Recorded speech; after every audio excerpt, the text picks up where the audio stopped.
All too soon, the year 2021 has come to an end. And of course, we want to find out how Parliament in the year under review fared. We are in the office of the First Deputy Speaker, Joseph Osei Owusu, who is also the MP for Bekwai. Thank you very much, Honorable, and welcome to TV3. Thank you, too. So, first of all, looking at the numbers that you have in the House, of course, very close, would you say that it is the best that we need as a parliament or as a country? Because now, usually the majority will have its way, you know, but this time it is not like that. So, do you think that this is the kind of parliament we need as a country? Ordinarily, it should not be. Indeed, ordinarily, this should be the approach. This will be the best when you have relatively equal strength. Then you negotiate based on, okay, you think we should go right. No, we think that we should come a little left, and these are the reasons. If we had it, we would have done it this way or that way. In the end, I'll say that when it comes to the work of Parliament, about 95% of them we have always agreed. At the committee level, when suggestions are made, it is taken on board, changes are made. Sometimes you with the best of intentions, you overlook something. It has always been the case since I came to Parliament. It is your opponent who draw your attention something which you probably didn't pay attention to. This is the first time that isn't about that. It's about we don't want. It started from the consideration of the nomination ministerial nominees. We don't want this person. No reason. Absolutely no justification. I always cite the example of Honorable Nkrumah. I've to date been trying to find why. What was the basis for saying that the minority will not support him? No basis. But it became like, okay, we have numbers. Okay, we voted. Eventually, they passed through. But that makes, it affects consensus building. If you have specific reasons why something must change, state it. Otherwise, we must respect the alternative ideologies, your center-right, your center-left. Expect that the center-right people will promote things that are, we call conservative. You center-left will also prefer that we would have moved centralist programs. If you try to influence the position of center-right and they agree with you, they'll take it on board. If they don't agree with you, you don't frustrate center-right, whom the people have given the executive authority from pursuing this work. Rather, you go to the people and say, hey, if we had the power, we would have done it A, B, C, D, E, Y. These people, what they're doing, we expect that it will bring X, Y, Z challenges. But they have the power. So Ghanaians have an alternative to choose from. If what the center-right does actually does not perform as they had said, and the things you predicted do come true, then people have faith in you. I think anybody who looked back 2012, 2013 to 2016, is exactly what the party in power today did. These steps you're taking, we think that it would be ACD. If we had the power, we'll do it X, Y, Z. So people build sufficient confidence. I'm not seeing alternatives. I'm not hearing alternatives. Just that we have power. We have numbers. So unless all of your people are here, we can do anything we want. It's a bit murky. And I think it does not reflect alternative governance system as democracy is portrayed. So in your own view, would you think that the minority is frustrating government business? If you ask them, they'll say they are holding government to account. But holding government to account should be specific to you're doing A, B, C, Z. The data shows it should be X, Y, Z.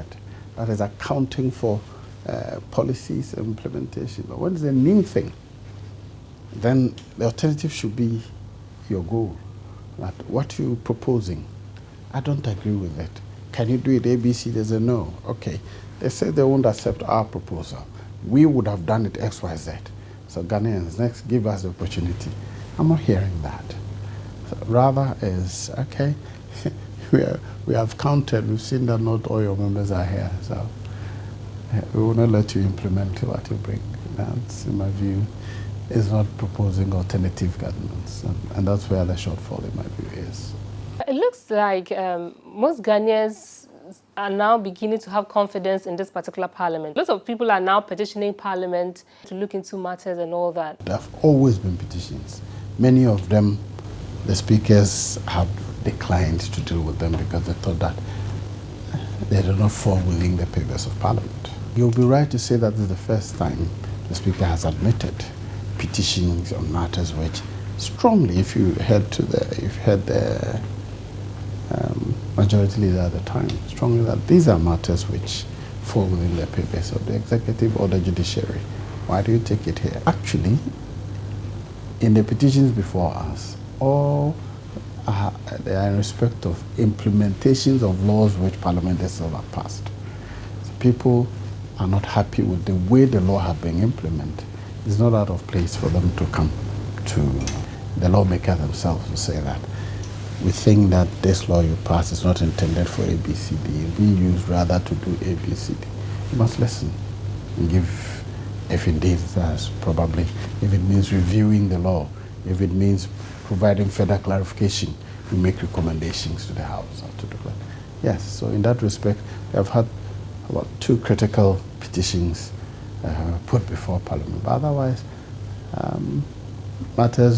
petitions do come very frequently in large numbers, except that often they are not matters which Parliament should be concerned with. A lot of people are still asking questions why Mr. Speaker decided to count himself in the approval of the budget by the majority side. Because anybody who presides, we call the person Mr. Speaker. That is, should I say, a term adopted by the House to refer to the person presiding.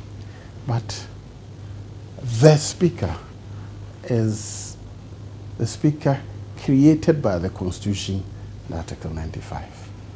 The Speaker is different from the Deputy Speakers. I would have loved somebody to say that you are wrong in concluding that 137 over 275 is not up to 50%. It's not up to half. I'm here to hear that argument. Or that 138 is more than half. I've not heard that argument. Or that I've heard anybody suggesting or proving that the first Deputy Speaker is not a member of Parliament. Or that there's any legal basis for saying that once you assume the seat, you lose your membership. That's never been the case. The argument is not that I lose my vote. Yes, I've never denied that. I lose my vote. And if you watch the proceedings critically, on that day I did not take part in the vote. So what is the basis for saying that I am a member of Parliament and I cannot be counted? Because I am providing leadership that I'm presiding. If I were not a member of Parliament, I would not qualify to be a Deputy Speaker and therefore not qualify to preside. So I'm still waiting to hear any legal argument, any basis for this thing. So yes, I counted myself as present because our records will show clearly that minus me, the record is not complete. And including me, there were 138 members of Parliament present. And the minority has accused you of being biased after you rejected their motion on rescission. Do you feel offended by that? Well, you can't be a judge and be offended by criticism, however unjustifiable it is. Indeed. What I was looking out for was the basis for saying I'm biased. I've read their letter. I've not seen any reasons given, except that I declined the motion. You don't deny that I have the power to. Only saying that because I declined it, I am biased. Probably if I'd accepted it, then I would not be biased. Except that the discretion is mine. That matter had been heard over and over. There was no new argument. In any case, you probably have seen the application they put before me. What was the reason they gave for wanting a review? Did you read any? I didn't see any reason they gave for one except that you ruled against me. Yes, I ruled against you. So why? Why should I review it? It did not justify why I should review it. And so, well, they are entitled to their verdict, yes. But I would have loved to hear the basis for saying you're biased. We have disagreements, if technically, now we have discussed over one matter, e-levy. First you said 0, now you've come to 1. Now you said you've gone back to 0. Government says, hey, this is what I budgeted with. 2 options, or 3 options if you like. If we don't pass the e-levy, we must cut expenditure in some way. If you bring it to 1%, it still will affect expenditure. Which project would you want us to cut? There's no disagreement that if we don't increase our revenue, that one, our economy will collapse. Our city will collapse. It was agreed by both sides at the meeting. Indeed, I can tell you, they don't want to admit it openly, but their economic side pointed out clearly that if we don't do this, if we don't resolve this, our economy will collapse. It's not about any one side or the other. It's a reality we are faced with. And sometimes I wonder how we discuss our economy. How do we expect to fund all the things we want? We must accept that either we pay for it or we don't, so we don't provide them. I've traveled around the world a little, particularly Africa. We're probably too hard on ourselves as a country, but we're doing a lot better than many countries. A lot better than many countries, right?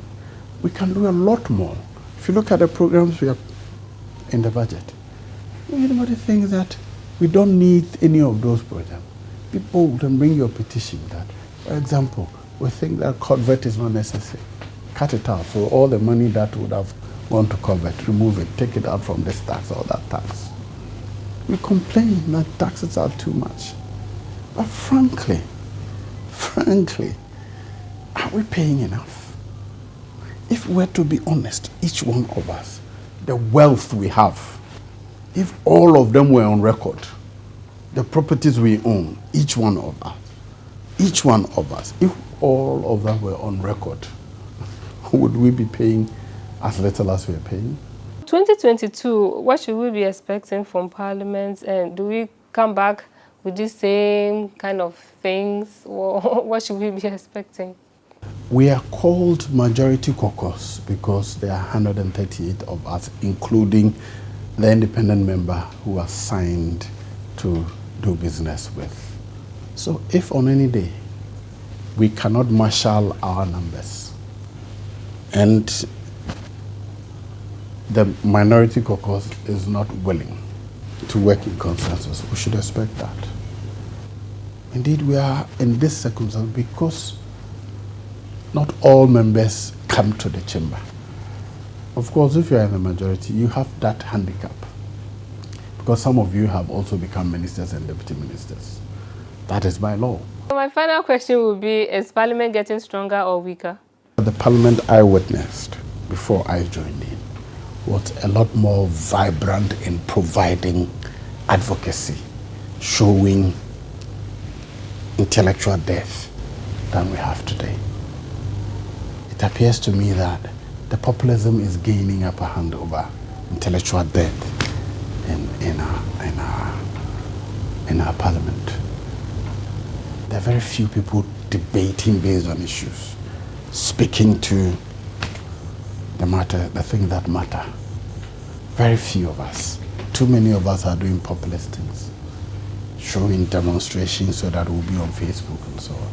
I regret to observe that maybe I'm too old, or I'm getting too old, that I think that our depth is getting less deep, getting more shallow. I have been speaking to Joseph Osei Owusu, who is the first Deputy Speaker of Parliament and Member of Parliament for Bekwai. I'm Evelyn Tenkma.